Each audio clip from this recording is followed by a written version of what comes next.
One of the greatest advances of the post-internet world is the ability for people to go online and enjoy and discover fringe, obscure fantasies.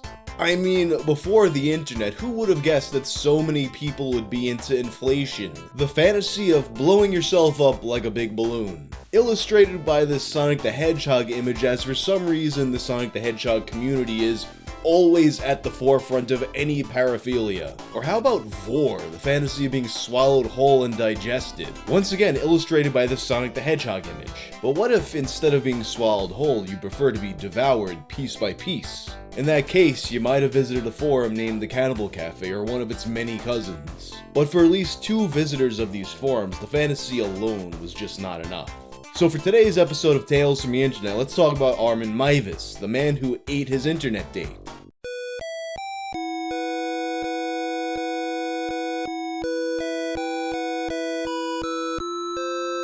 This video is sponsored by Shudder. Shudder is my favorite streaming service, brought to you by AMC, and it focuses on horror movies, suspense, and thrillers.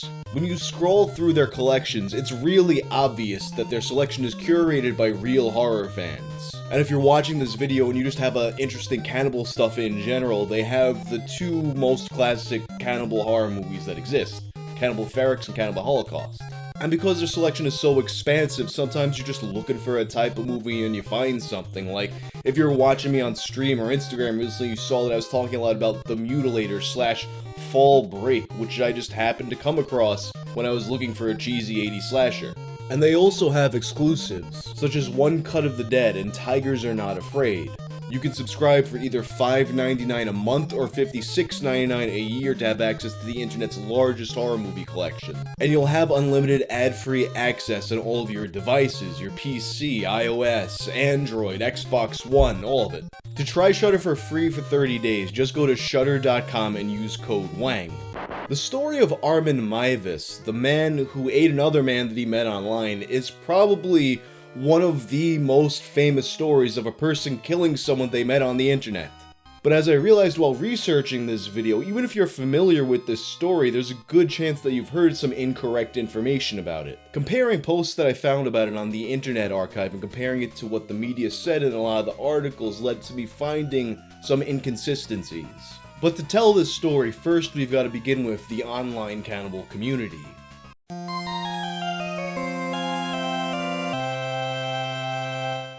Let's begin by talking about a website called necrobabes.com. Necrobabes began in the late 90s and described itself as erotic horror for adults. It served as a hub for a few independently managed subscription-based sites. Each of these sites contained fantasy content that featured only consenting models. It also had a sister site, necrobabes.org, and this site featured a number of free sites. And one of these sites was the Cannibal Cafe, owned by a user named Pero Loco. The Cannibal Cafe contained content such as a guest book, guides on how to train human cattle, and tutorials on how to properly impale and cook a person. It would also eventually get its own forums. Welcome to the Cannibal Cafe message board. This board is, like the rest of the website, has been provided by necrobabes.com via their necrobabes.org server. They have provided all server space and bandwidth, so please take the time to visit them and check out what they have to offer this community. Meanwhile, we here at the Cannibal Cafe, in association with the California and Midwest Human Female Stockmen's Association, hope that you will use and enjoy this forum for the exchange of messages and notices. I will attempt to answer all messages directed at me or the C&M HFSA, and will make every attempt to respond to your concerns promptly. Please feel free to offer suggestions concerning what you would like to see added to the website, and feel free to write to me personally and or to send messages and stories or any content that you would like to see on the site. As far as this forum is concerned, please don't post any underage stuff, and please refrain from personal invective, spam, and other obnoxious activities. Thanks, and welcome.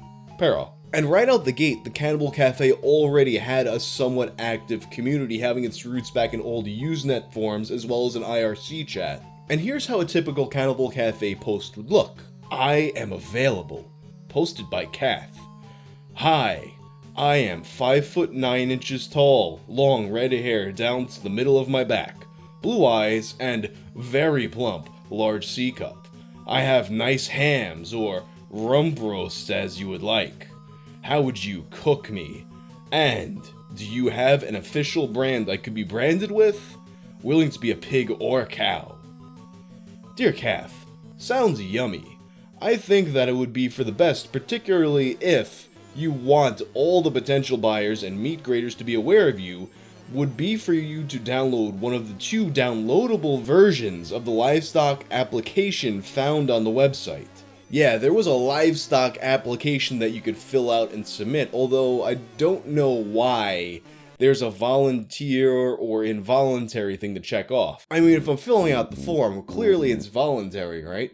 I mean, unless someone's forcing me to fill out the form, but at that point it seems like you're just kind of adding a weird amount of bureaucracy into your fetish. But I guess that's how just some people need to interface with the world. Although the site's community was mostly insular, there was one user who would eventually bring it to the international spotlight.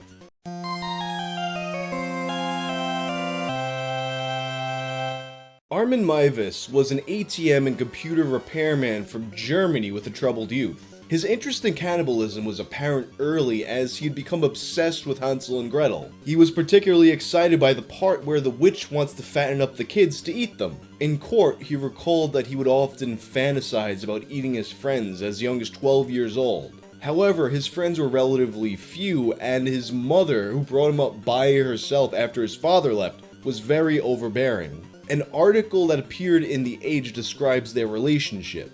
Meiwes' mother was domineering, berating him loudly and publicly, living with him until her death, accompanying him on dates and even going along on troop outings in the early 1980s when he joined the German army.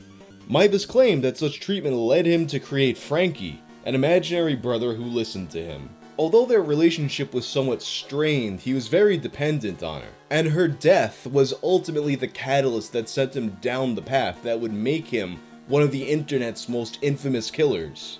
Crime and Investigation explains. In 1999, Meiwes' mother died and left him the family's large mansion house in Amstetten. Totally alone for the first time in his life, without the demands of his controlling mother, he reportedly constructed a shrine to her in the house, complete with a plastic mannequin that he would lay on a pillow each night.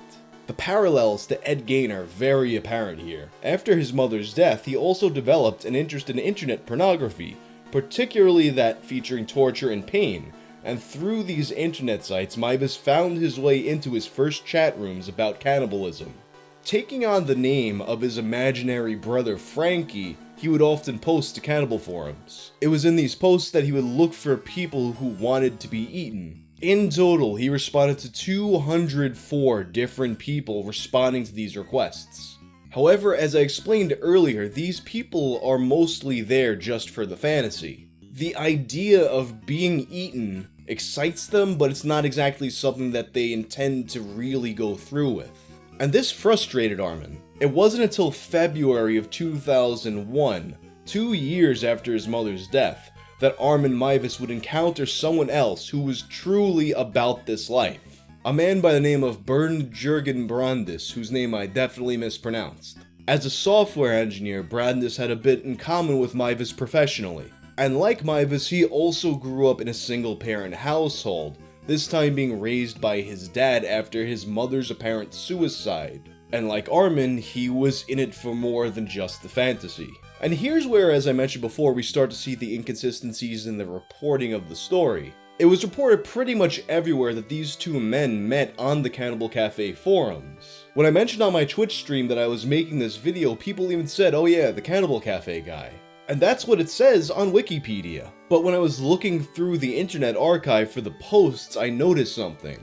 The Cannibal Cafe forums didn't even exist until April of 2001. More than a month after these two men allegedly made contact. So at first I'm looking through the guest book thinking maybe these boomer-ass reporters thought a guest book was the same thing as the forum, maybe they meant the IRC chat or something like that. But then I came across a later post by Perro Loco himself on another forum explaining what happened. Regarding Armin Meiwes, Armin Meiwes did, in fact, post his trolls on a previous incarnation of this forum, which was known as the Cannibal Cafe and was hosted by Necrobabes. However, Herr Meiwes did not meet Jürgen Brandes in that venue.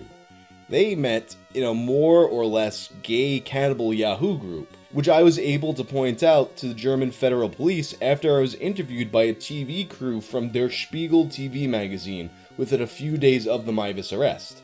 At the time, I was living in Toronto, and the Cannibal Cafe was literally flooded off the web by a concentrated, well-organized flood of traffic that originated in Germany, where it was widely believed that the Cannibal Cafe was the venue where Armin Meiwes arranged to have dinner with Herr Brandes. And it was on the Gay Cannibal Yahoo group, and not the Cannibal Cafe, that Armin Meiwes would make his post looking for an 18 to 30 fit young man looking to be eaten. And after he began talking to Jürgen Brandes in February, they made arrangements to meet on March 9th. Before meeting, they would exchange a few messages with each other.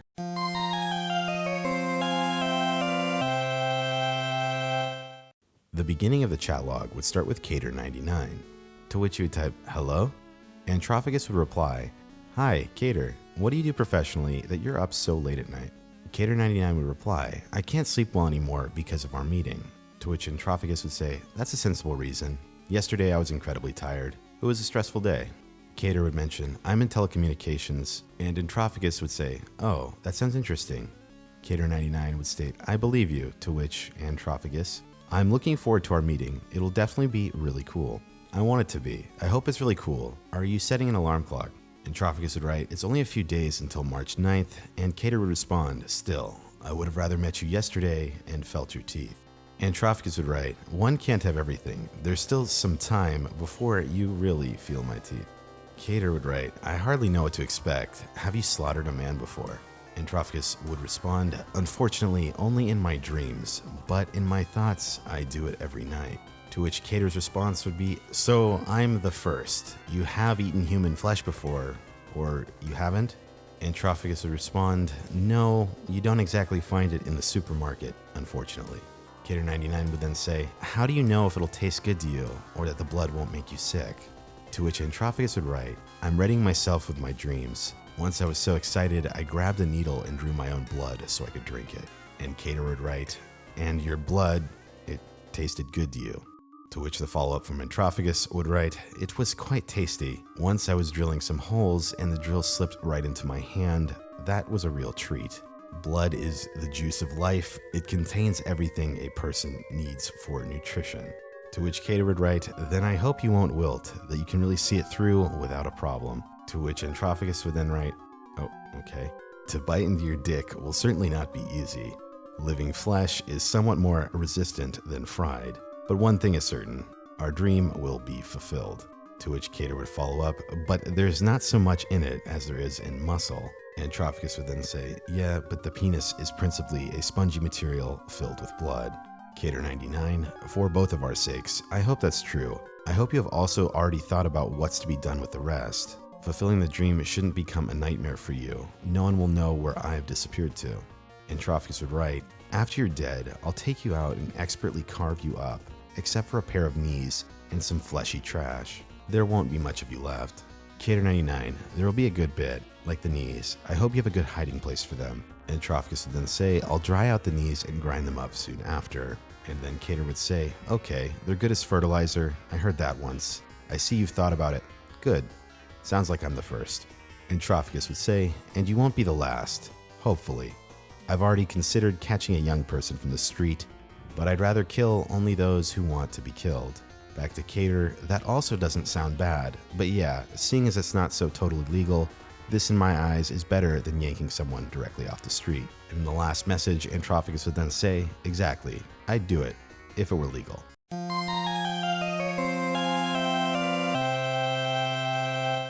After many restless nights, March 9th came around, and Jürgen Brandes made his way to Armin Meiwes' home. The entire encounter was recorded on video.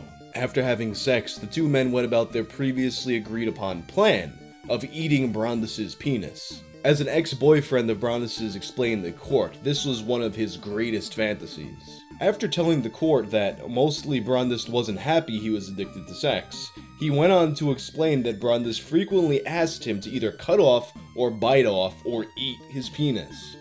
Once, I brought a knife to him during sex and told him I was going to cut it off, and I thought it was fantasy, Emanuel said, pausing to cry before finishing. Unfortunately, he really had it done. At first, Meiwes tried to bite it off, but as he had previously theorized in their chat, this was a bit too difficult to do. So he had Brandis take a cocktail of sleeping pills, cold medicine, and alcohol to numb the pain, and then he chopped the thing off. It was still too difficult to eat, so Armin tried frying it up with some garlic. However, since, this was his first time trying to cook a penis, he didn't do such a great job of it, burnt it, and he wound up having to feed it to his dog. Yuck! On Brandis' request, he poured a bath for him to bleed out and die peacefully in.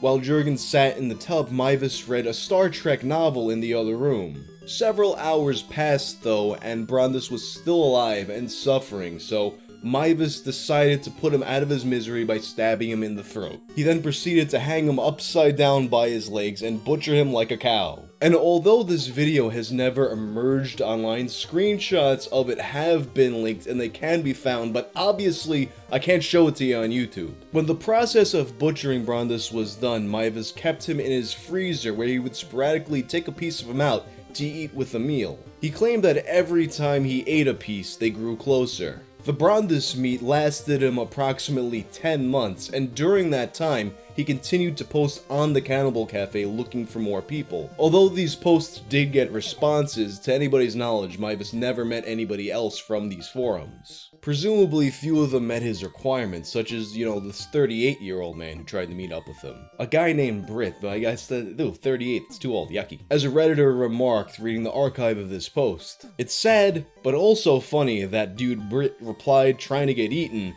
even posting his email but getting ignored. Like, I wonder how his life is now that no one ate him. Ultimately, it was Armin's continued hunger that would lead to his comeuppance.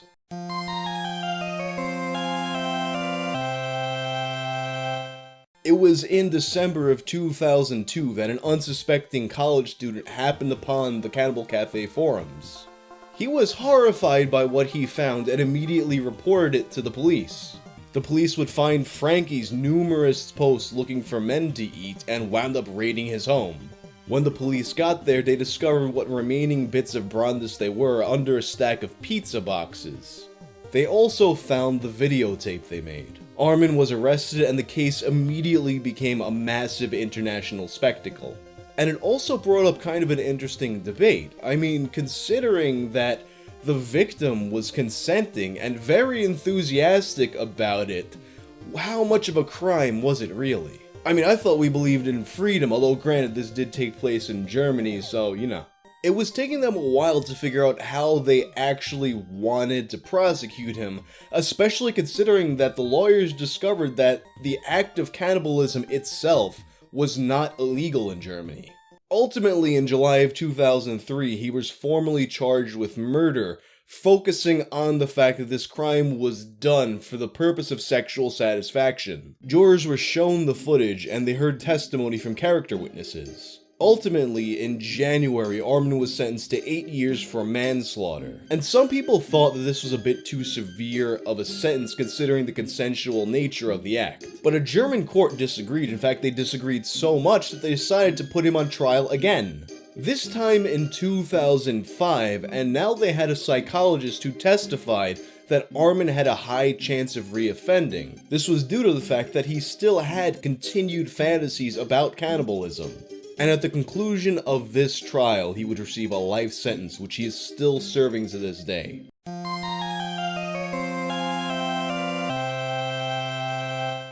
As a result of this trial, as well as another case in which a woman named Diana Hollick was murdered by a Necrobabes user by asphyxiation, there was an increased push to censor these kinds of websites. Necrobabes published the response on their homepage. A word about censorship.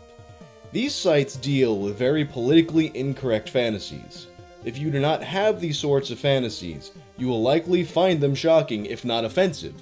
Our sites are not for you. Please go away. Among those who are offended, there are those who would wish us censored. Their assertion is that these websites inflame the lusts of the viewers, normalize the idea of violence, and thereby drive the viewer to commit acts of violence mimicking what they view on these sites. It is the same sort of theory that drives the forces of censorship everywhere, for all manner of things that people would censor. Yet, there is no evidence for such a link between those who commit acts of rape and violence and their consumption of pornography, other than the fact that many people who commit acts of violence also consume pornography. Many dentists also consume pornography. Does pornography also lead to dentistry? If the logic applies to one, the same logic must apply to the other. The vast preponderance of people who consume pornography never commit any crime at all. The material we produce is fanciful, even cartoonish in many regards. There is nothing realistic about it. Our viewers know this. Far from normalizing violence, it relegates it squarely into the realm of fantasy. Time and time again, we harp to our members that as long as you don't harm anyone, as long as you keep things safely in the realm of fantasy, that you use the fiction and imagery found on these sites as a mere virtual realization of a fantasy, you are fine. Harm no one, keep it in fantasy, and you are okay. You are a decent human being. Unfortunately, there are people in this world, in all walks of life, who value their own pleasure more than they value the well-being of other people. Such monstrous individuals will do monstrous things, and so, thankfully, are an infinitesimal minority when it comes to any gathering of human beings. A person who has these violent fantasies, however, and yet does not value their own pleasure more than the life and well-being of other people, such a person will not harm another person. It is not the absence or presence of such fantasies that drives people to acts of violence or not. It is the absence or presence of a conscience. In any community of thousands, there are going to be those sorts of people who lack a conscience. It is unfortunate that the actions of those few among us who lack conscience would cause the censors to wish us all harm. I would, however, ask those who would be tempted to censor to please stop for a moment and think again. Ultimately, the attempts to take down Necrobabes failed and the site would last until 2009. I would also make a brief return in 2013, although as of me making this video, it's no longer online. And although the Cannibal Cafe itself was taken down by that denial of service attack in 2002, the online cannibal community is very much still alive. And as for Armin Meiwes himself, since his time in jail, he's become a vegetarian. And that's all for the story of the man who ate his internet date. If you like this video, you'll probably also like my video about the Chinese man who ate a baby. I'm out of here.